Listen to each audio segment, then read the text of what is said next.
The phone screen burned blue in the darkness, and my thumb froze mid-scroll. I'd grabbed Marcus's phone from the nightstand to order Thai food because mine was dead, and his Zelle app was already open like he'd been using it before bed.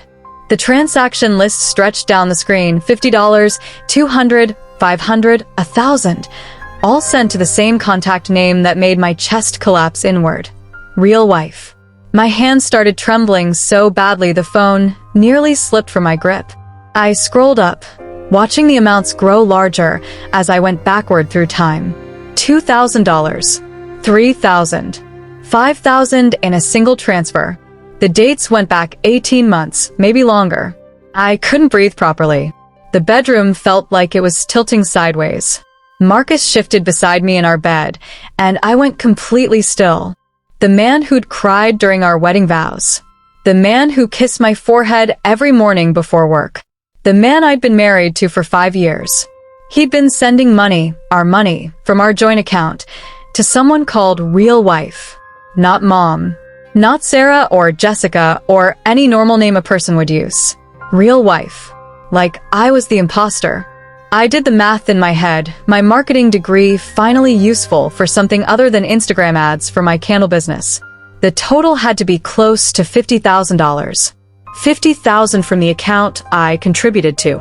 From the account that held my grandmother's inheritance. From the account we used for our mortgage. I clicked on the contact name with a finger that didn't feel attached to my hand anymore. No profile picture. No phone number showing. Just payment after payment, stretching back to March of last year. March. That was when Marcus got his promotion. When the business trip started.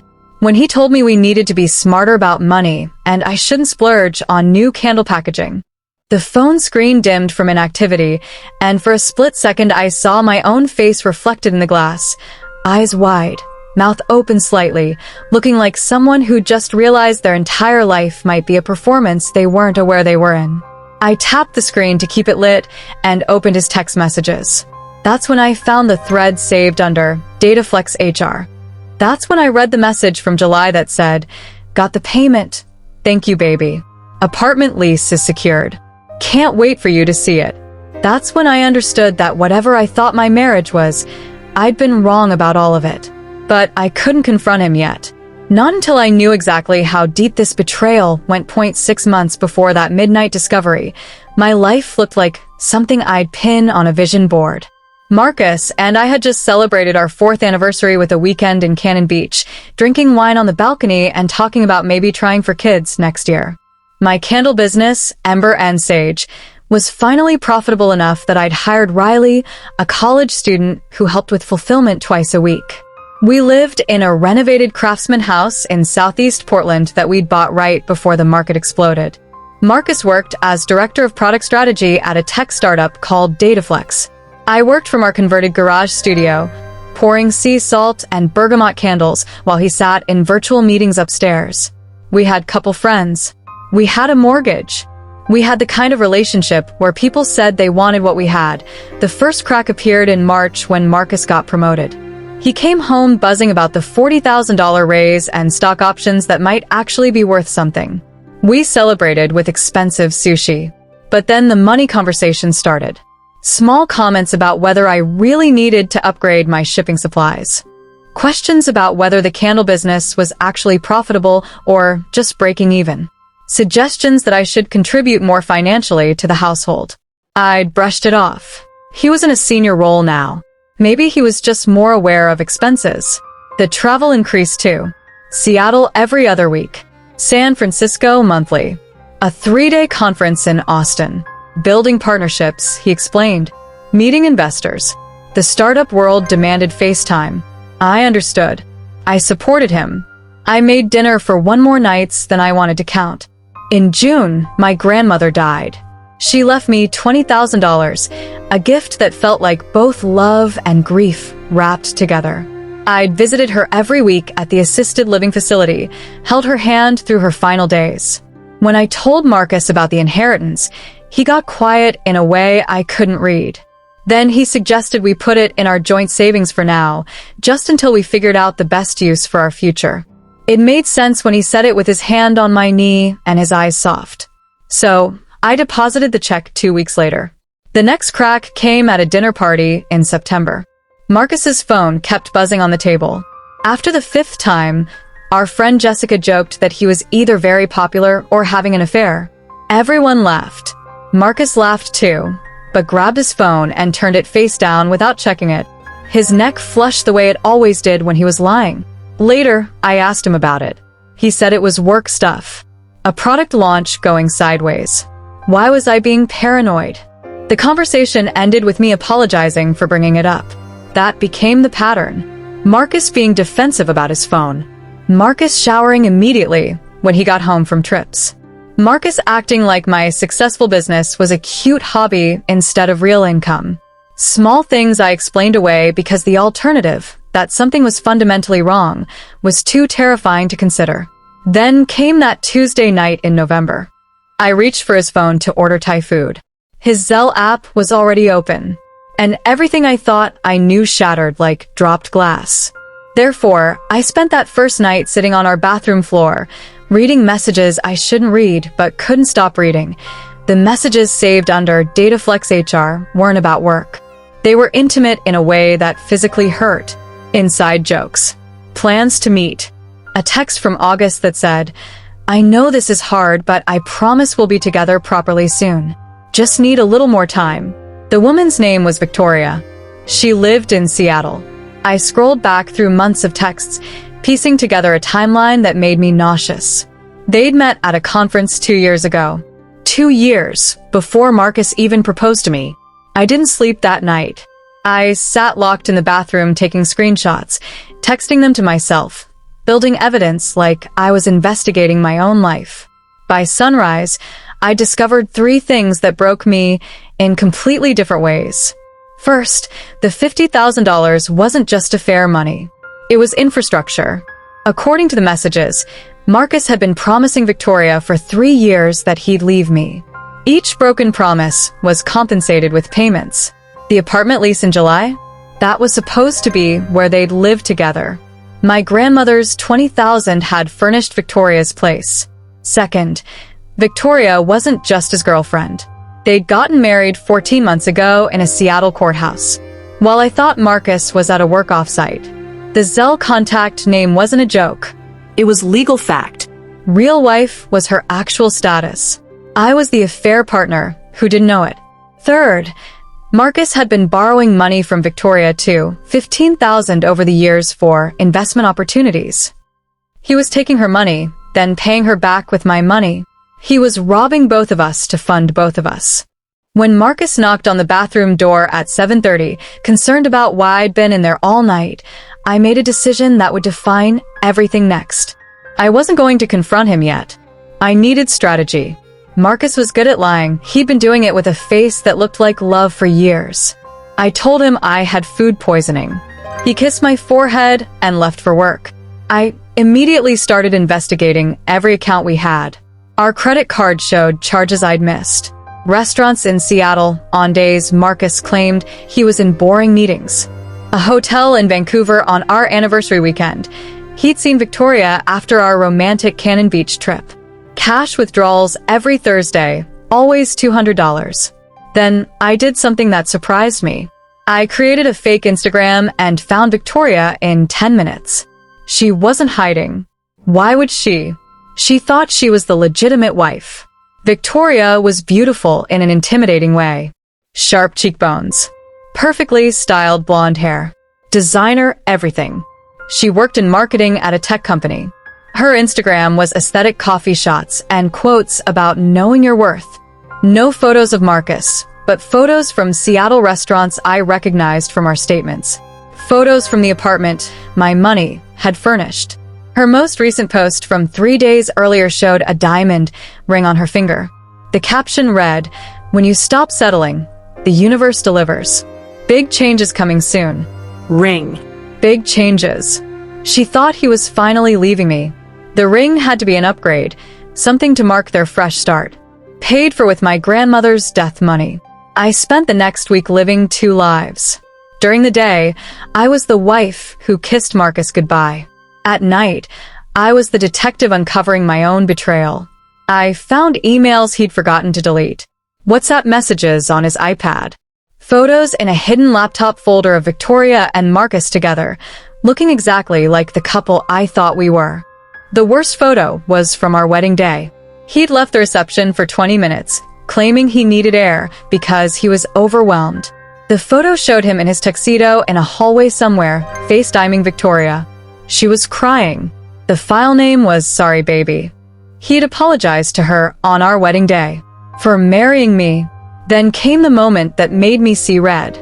Marcus came home from a Seattle trip and said we needed to talk about something serious.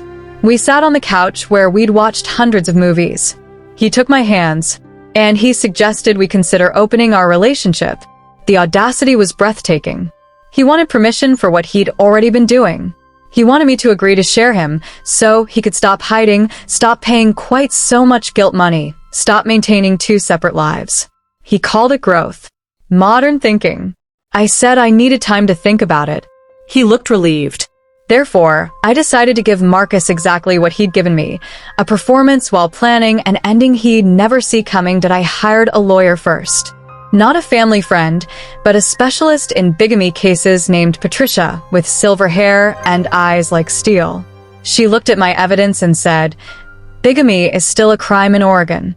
We're going to ruin him legally and financially, and it won't even be hard." Patricia filed paperwork, but advised me to wait on serving him. We needed maximum impact. Then I contacted Victoria. She deserved to know the truth too, even though she'd participated in my betrayal. I sent her an Instagram message. "We need to talk about Marcus." She blocked me. So I emailed her work address with screenshots of our marriage certificate, our joint accounts, photos from our wedding, and the timeline of lies. She called within an hour. Her voice was shaking. We talked for 3 hours, comparing notes, filling gaps, realizing neither of us had known the full scope. Victoria had believed every promise. She'd waited 3 years. Marcus had told her I was borderline abusive, that he was afraid to leave, that he needed time to safely exit. He'd told her he needed money sometimes too. The $15,000 she'd given him? He'd been paying it back with my money. He was using both of us to fund both of us. Victoria cried. I cried. We weren't friends, we'd never be, but we became allies. The trap was set for Thanksgiving. Marcus planned to spend it with my family in Portland. He told Victoria he had a mandatory work retreat. I hosted 20 people at our house, my parents, my sister, couple friends. Everyone eating turkey while I smiled and waited. At 7 p.m., right as we were serving pie, the doorbell rang. Victoria stood on our porch with 2 police officers and Patricia. Marcus came to the door.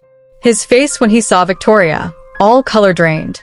His mouth opened, but nothing came out.